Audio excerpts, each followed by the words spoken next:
பியாரன் வணக்கம் நேத்ரா நிகழ்ச்சியின் இரண்டாவது சிறப்பு நேர்காணல் பகுதியோடு இணைந்திருக்கின்றோம். சரி, ஒவ்வொரு அதிதிகளையும் அழைத்து வந்து ஏதோ ஒரு விடயம் தொடர்பாக நாங்கள் தெளிவு பெறுவது இந்த நேர்காணலில் முக்கிய அம்சமாக இருக்கின்றது.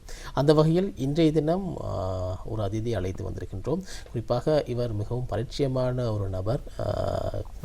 பல் தொடர்பான மனிதனுடைய பல் தொடர்பான விடயங்களை பேசக்கூடிய ஒரு வைத்தியரை நாங்கள் அழைத்து வந்திருக்கின்றோம். குறிப்பாக ஒரு மனிதனுக்கு பல் என்பது எவ்வளவு தூரம் அவசியமானது. ஒரு உணவை வெட்டி அரைத்து மென்று விளங்குவது மாத்திரமின்றி முகத்தினுடைய அழகு, பேசுவது, தெளிவாக பேசுவது, இப்படியான பல்வேறு விடயங்களுக்கு என்னுடைய பல் மிக முக்கியமாக இருக்கின்றது. இன்றைய தினம் நாங்கள் பேசவிருக்கின்றோம் சிறுவர்களின் பல் ஆரோக்கியம் தொடர்பாகத்தான் பேசவிருக்கின்றோம். இன்றைய தினம் எங்களோடு இணைந்திருக்கின்றார் பேரதனை பல்கலைக்கழகத்தின் முன்னாள் விரிவுரையாளரும் ஆசிய பல் வடிவமைப்பு நிறுவனத்துடைய முன்னாள் தலைவருமாகிய டாக்டர் விஜயகுமாரன் அவர்கள் எங்களோடு இணைந்திருக்கின்றார். வணக்கம் டாக்டர். வணக்கம் டாக்டர். ரொம்ப நாளைக்கு அப்புறம் நாங்கள் சந்திச்சிருக்கிறோம்.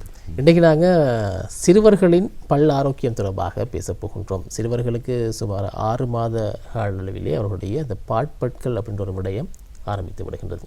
சிலருக்கு அந்த முதல் பல் வந்துவிட்டது என்பதனை மிகவும் கொண்டாட்டமாக கோலாகலமாக கொண்டாடுறவர்களும் இருக்கத்தான் செய்கின்றார்கள். இன்னும் சிலர்கள் அந்த பால்பற்றிலே ஏற்படக்கூடிய விடயங்கள், அதாவது சின்ன சின்ன தொற்றுக்களோ அல்லது சொத்தைகளோ, இப்படியான பல்வேறு பிரச்சனைகளுக்கும் முகம் கொடுக்கின்றார்கள். இது தொடர்பாகத்தான் நாங்கள் விரிவாக ஆரம்பிக்க போகின்றோம். ஒரு குழந்தைக்கு இந்த பாட்பற்கள் அப்படின்றது என்ன டாக்டர்? முக்கியமாக இந்த குழந்தைகளுடைய பாட்பல் அவர்களுடைய தாய் இந்த குழந்தைகள் வந்து தாயினுடைய வயிற்றில் இருக்கும் பொழுதே அந்த பற்கள் முளைக்க உள்ளுக்குள்ளே வளர தொடங்கிவிடும். ஆனால் அவர் இந்த பிள்ளைகள் பிறந்த பிறகு ஒரு 6 மாதத்துக்கு பிறகு தான் இந்த பற்கள் வந்து முதலாக வெளியால் வர தொடங்கும். அப்படியான நேரங்களில் பிள்ளைகளுக்கு சில நேரம் வலி வரக்கூடும், சில நேரம் அழுவார்கள், அப்படியான காரணங்கள் இருக்கிறது. இப்போ முக்கியமாக முதலாவது பல் வந்து 6 மாதத்து தான் அவரேஜ் ஒரு 6 மாதத்தில் அந்த தான் வரும். அதுக்கு பிறகு கீழே இருக்கிற பல்லு தான் முதலாக 2 பல் வரும். அதுக்கு பிறகு மேலே இருக்கிற பற்கள் வர பல்லுகள் வரும். முக்கியமாக அது முன்னுக்கு இருக்கிற 4 பல்லு முதல் வர தொடங்கிடும். கொஞ்ச நாள் போன பிறகு எல்லாம் அதாவது சொக்கப்பல்லுகள் உள்ளுக்குள்ளே இருக்கிற சொக்கப்பல்லுகள் எல்லாம் முளைக்க தொடங்கும். இப்போது எல்லா பற்களும் எல்லாமே ஒரு 20 பல்லு மேல் தாடையில் 10 பற்களும் கீழே 10 பற்களும் எல்லாமே ஒரு 22-24 மாதத்தில் சம்பூர்ணமாக வாய்க்குள்ளே முளைத்து வந்துவிடும். ஒரு குழந்தைக்கு 6 மாத காலப்பகுதியிலே அவருடைய அந்த முதற்பல் வளர ஆரம்பிக்கின்ற பொழுது சில சந்தர்ப்பங்களில் அவர்கள் அந்த காய்ச்சல் குணங்கள் கூட இருக்கிறது. இதற்கு மிக முக்கியமாக என்னென்ன காரணங்கள்? அது காரணம் சொன்னால் சில நேரம் அந்த பற்கள் வந்து முரசை துளைத்து கொண்டு தான் வெளியால் வரும். அப்படி வரும் பொழுது சில நேரங்களில் அது வாய்க்குள்ள உள்ள கிருமிகளினால் அந்த பற்களை சுற்றி சில நேரம் ஏதாவது ஒரு இன்ஃபெக்ஷன் சொல்கிறது அப்படியான இதழ் வர பார்க்கும். இப்போ அந்த பல்லை சுற்றி ஒரு இன்ஃபெக்ஷன் வர்றதுனால தானே அந்த வலியல் வர தொடங்கும். இந்த வலி அந்த பாக்டீரியா, அதாவது அந்த பாக்டீரியாவில் தாக்கத்தினால அவர்களுக்கு காய்ச்சல் அப்படியான இதழ் வர காரணங்கள் இருக்கின்றன. குறிப்பாக டாக்டர், ஒரு தாய் கருவுற்றதன் பின்பதாக குறிப்பிட்ட காலப்பகுதியிலே தாயினுடைய பற்களை பரிசோதித்து இந்த இடைப்பு காலப்பகுதியில் நீங்கள் பற்களை சுத்தம் செய்து கொள்ள வேண்டும், அல்லது பூச்சி பற்கள் அல்லது வேறு சொத்தை பற்கள் இருக்குமாக இருந்தால் அதுக்கான நிவாரணங்களுடனே செய்ய வேண்டும், இப்படியெல்லாம் சொல்லப்படுகின்றது. இதற்கான காரணம் அந்த பிறக்கின்ற அந்த குழந்தையில் தாக்கத்தை செலுத்துவதாக இருக்கின்றது. இது தொடர்பாகவும் சற்று விரிவாக முக்கியமாக நீங்கள் இந்த கற்பனை இருக்கிற தாய்மார்கள் அவர்களுக்கு ஒரு ஒரு அட்டை ஒன்று கொடுத்துருப்பார்கள். அந்த அட்டையில் ஒரு பக்கத்தில் முக்கியமாக இருக்கிறது, அதாவது அந்த பல் வைத்தியரோட காட்டி அவருடைய ஆலோசனைகள் தேவை என்று எழுதியிருக்கும். அது முக்கியமான காரணம்னு சொன்னால் இந்த கர்ப்பிணி தாய்கள் அவருடைய வாய் சுகாதாரத்தை சுத்தமாக வைத்திருக்க வேண்டும்.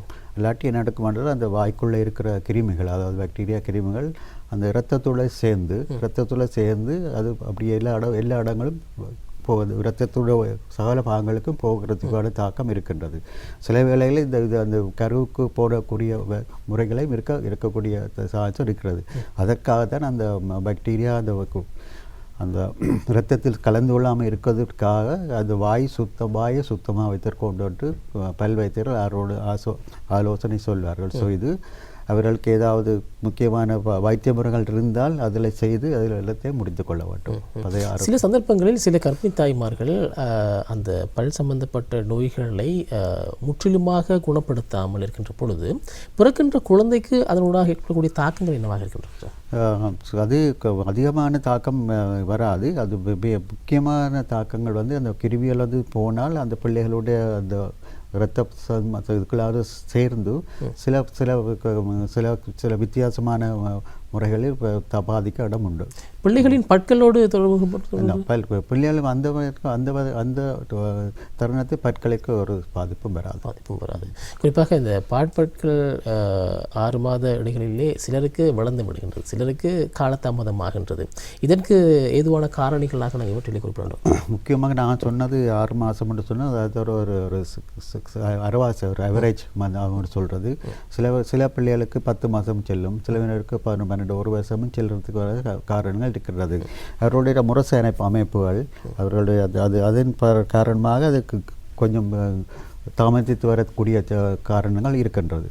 அப்போ முக்கியமாக 6 மாதத்து பிறகு பெற்றோர்கள் சில கவலைப்பட்டு எங்களோட வந்து காட்டுவார்கள். நாங்கள் அதை பார்க்கும் பொழுது அவர்களை பரிசோதித்து பார்க்கும் பொழுது அந்த பெட்களுடைய அந்த அடையாளங்கள்லாம் முரசுகளில் தெரியும்.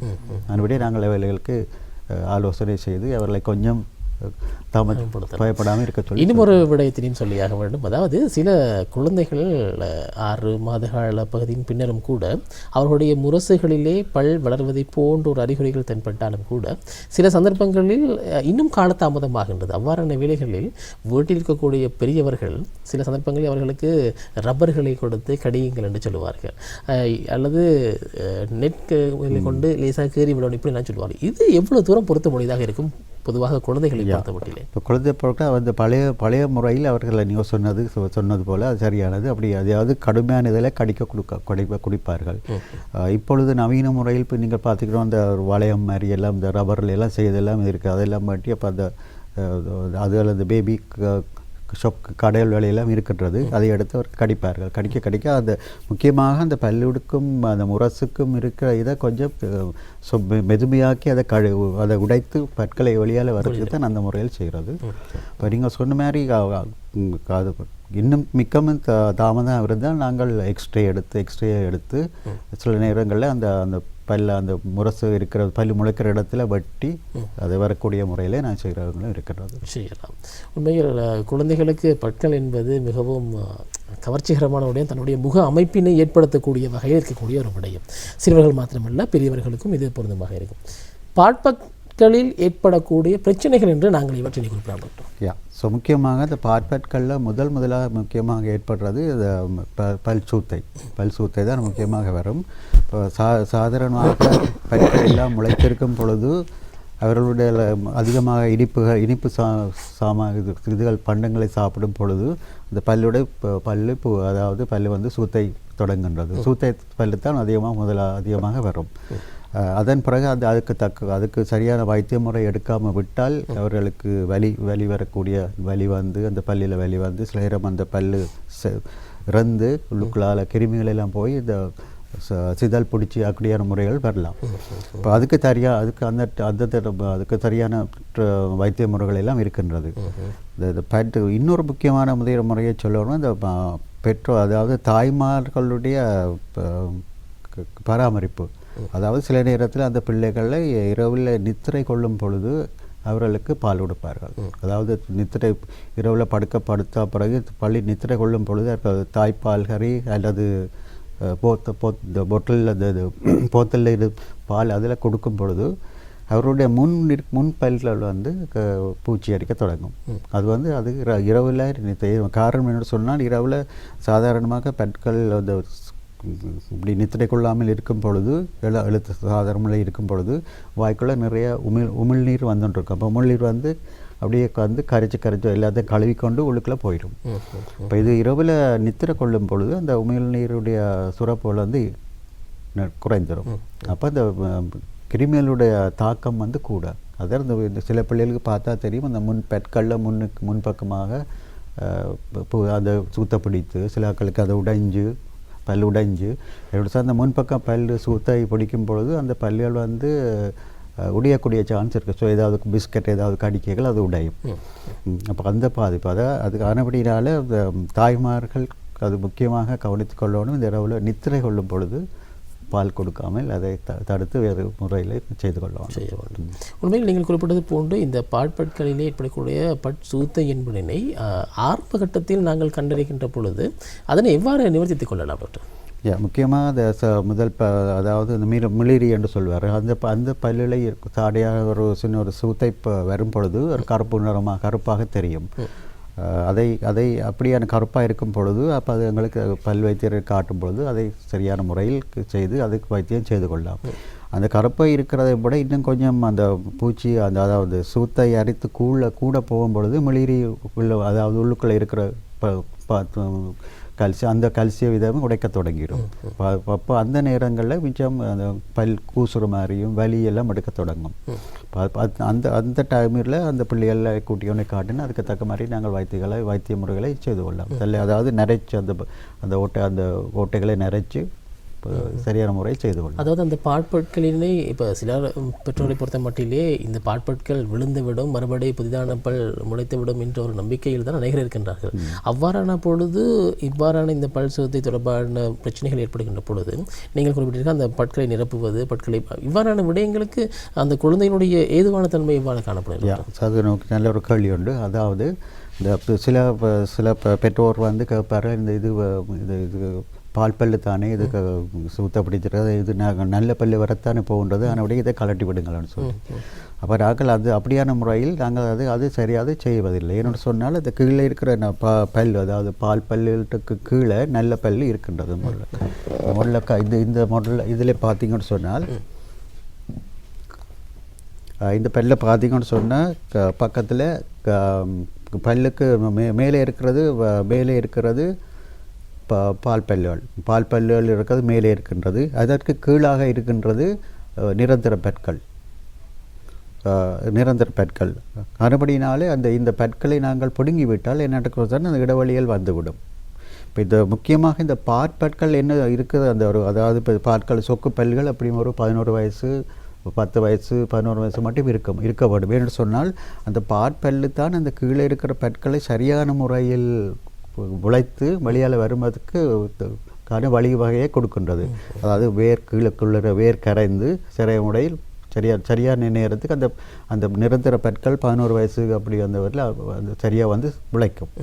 இப்போ நாங்கள் இவர்கள் சொல்கிற மாதிரி நாங்கள் பற்களை பிடுங்கினால் என்ன நடக்கும்னு சொன்னால் அந்த பல்லுகளுக்கு 2 பல்லுகள் இடைவெளி குறைய காரணம் இருக்கின்றது.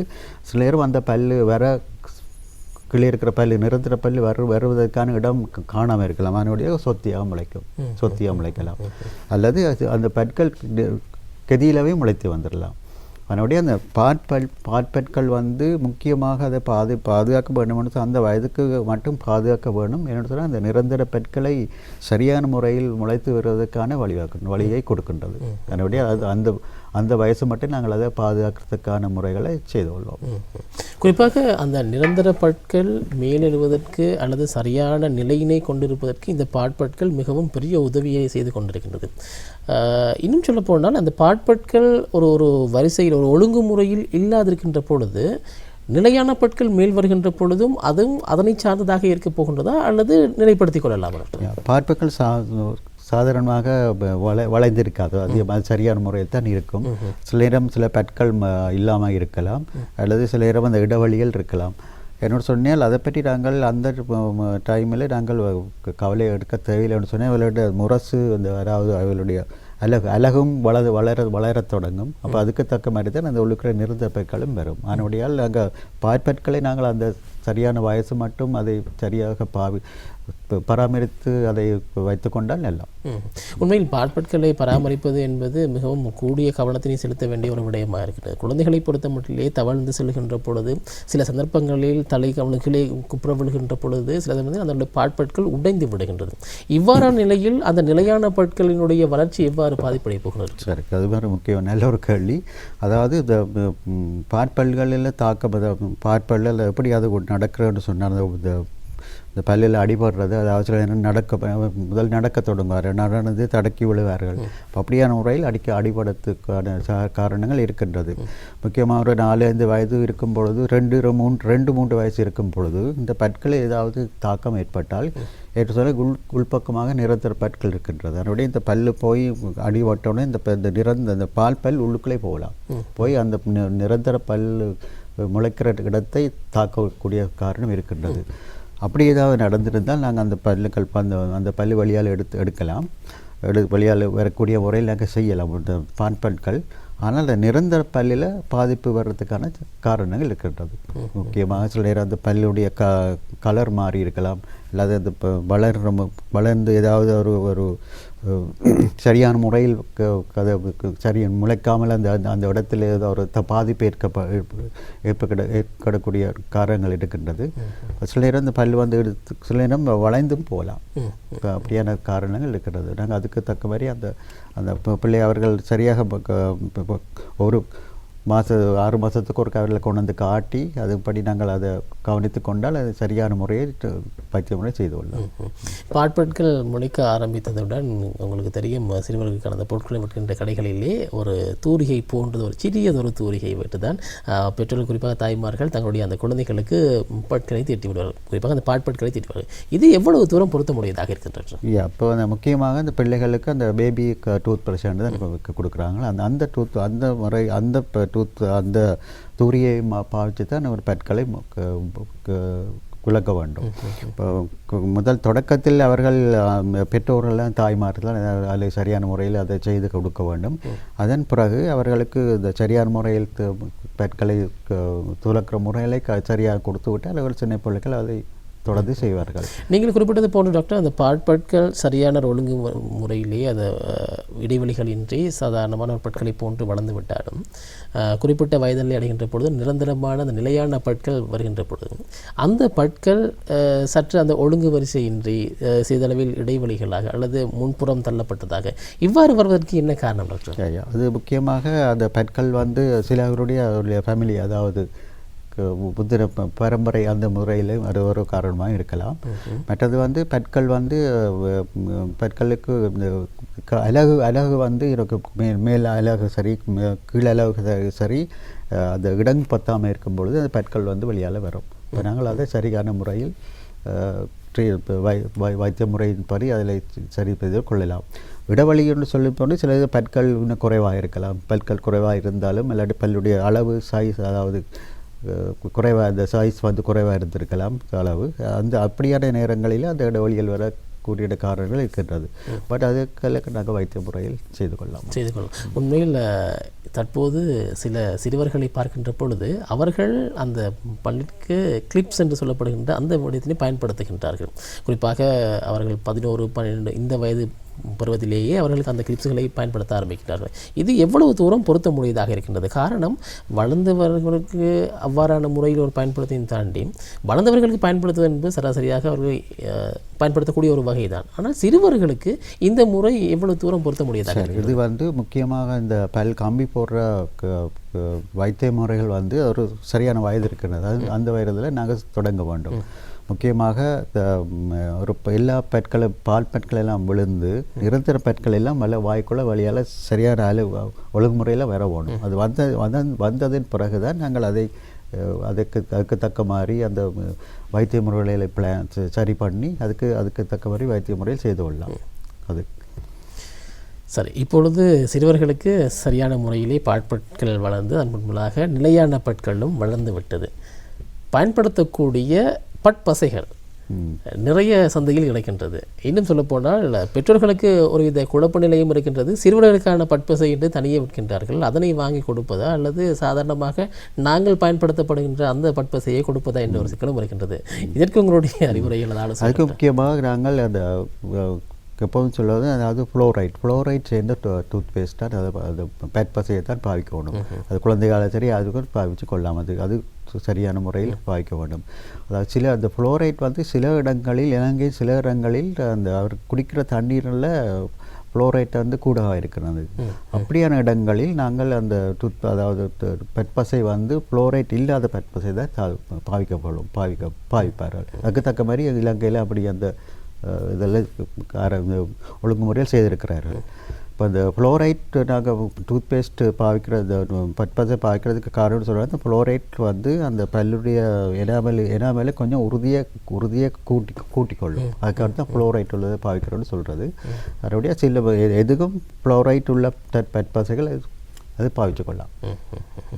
சரி, இன்னும் ஒரு முக்கியமான ஒரு வினா இருக்கின்றது டாக்டர். அதாவது குழந்தைகளுடைய பாட்பற்கள் வளர்ந்ததன் பின்பதாக நிலையான பற்கள் வருகின்ற பொழுதும் அந்த பற்களிலேயே ஒரு மஞ்சள் நிற கரை வந்து தொடர்ச்சியாகவே காணப்படுகின்றது. இதற்கு மிக முக்கியமான காரணமாக இதை சொல்லலாம் டாக்டர்.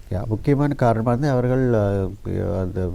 அவர்கள் ஏதாவது உடம்பில் அந்த வருத்தங்கள் ஏதாவது வந்திருந்தால் அவருக்கு அதோ டயரியா இல்லாட்டி ஏதாவது சில வைரஸ் காய்ச்சல் அப்படி ஏதாவது வந்திருந்தால் அது கூட அது தாக்கக்கூடிய காரணங்கள் இருக்கின்றது. அதாவது பல்லு இந்த பல்லு அந்த முளைக்கிற பொழுது அந்த டெவலப் பண்ணுற பொழுது அதுக்கான பாதிப்புகள் ஏற்படலாம். அது அந்த மஞ்சளாக இருக்கலாம், இல்லாட்டி அதில் ஏதாவது ஒரு சின்ன ஒரு புள்ளி மாதிரி இருக்கலாம், இல்லாட்டி ஒரு டேமேஜ் மாதிரி இருக்கலாம். அது வந்து ஒரு காரணம். மற்றது ரெண்டாவது காரணம் வந்து ஏதாவது பல்லு நீங்கள் சொன்ன மாதிரி அந்த பல்லு அடிபட்டு உடைஞ்சாலும் அந்த பாற்பல் இருக்கும்போது அடிபட்டாலும் அது வரக்கூடிய சார்ஜராக இருக்கலாம். மற்ற காரணங்கள் சில ஆட்களுக்கு அந்த பரம்பரையிலே அந்த பல்லு அதாவது எனாமல் என்று சொன்ன இந்த எனாமல் அந்த மிளிரியில் ஏதாவது பாதிப்பு இருந்தால் அந்த அப்படியான நிறங்கள் வரக்கூடிய காரணங்கள் இருக்குது. அதே மாதிரி உள்ளுக்கு இருக்கிற பகுதியிலேயும் ஏதாவது அவருடைய பரம்பரையில் ஏதாவது இருந்தால் அப்போ அவருடைய கலர் வந்து எல்லாம் ஒரே மாதிரி தான் இருக்கும். இப்போ உண்மையில் சிறுவர்களின் பல் ஆரோக்கியம் தொடர்பாக நிறைய விடயங்களுக்கு தெளிவு உங்களுக்கு கிடைத்திருக்கும் என்று நம்புகின்றோம். இன்றைய தினம் எங்களோடு இணைந்திருந்தார் பேராதனிய பல்கலைக்கழகத்தின் முன்னாள் விரிவுரையாளரும் ஆசிய பல் வடிவமைப்பு நிறுவனத்தின் முன்னாள் தலைவருமாகிய டாக்டர் விஜயகுமாரன் அவர்கள் எங்களோடு இணைந்திருந்தார். குறிப்பாக பெற்றோர்களுக்கு தங்களுடைய குழந்தைகளுடைய பாட்பற்கள் தொடக்கம் நிலையான பற்கள் வரும் வரையில் என்னென்ன விடயங்கள் உங்களுக்கு சந்தேகமாக இருந்திருக்குமோ அவற்றினை நான் வினாக்களாக தொகுத்திருந்தேன். அதற்கு சில தெளிவுகளையும் உங்களுக்கு வழங்கியிருந்தேன். நிச்சயமாக உங்களுக்கும் பயனுடையதாக அமைந்திருக்கும். ஆகவே இந்த அளவில் நாங்கள் இந்த கலந்துரையாடல் பகுதியை நிறைவு செய்து கொள்கிறோம். டாக்டர் இணைந்திருந்தவருக்கும் எங்களுடைய நிகழ்ச்சியின் தயாரிப்பாளர் சார்பாகவும் ரசிகர்கள் சார்பாகவும் மனமார்ந்த நன்றிகளை தெரிவித்துக் கொள்கிறோம். நன்றி டாக்டர். வணக்கம். சரிகசிகளே, வியாழன் வணக்கம் நேற்று நிகழ்ச்சியில் வந்த அனைத்து அம்சங்களும் உங்களை மகிழ்வித்திருக்கும் என்று நம்புகின்றோம். மற்றும் ஒரு நிகழ்ச்சியில் உங்கள் அனைவரையும் சந்திக்கும் வரை விடைபெறுகின்றேன். நன்றி, வணக்கம்.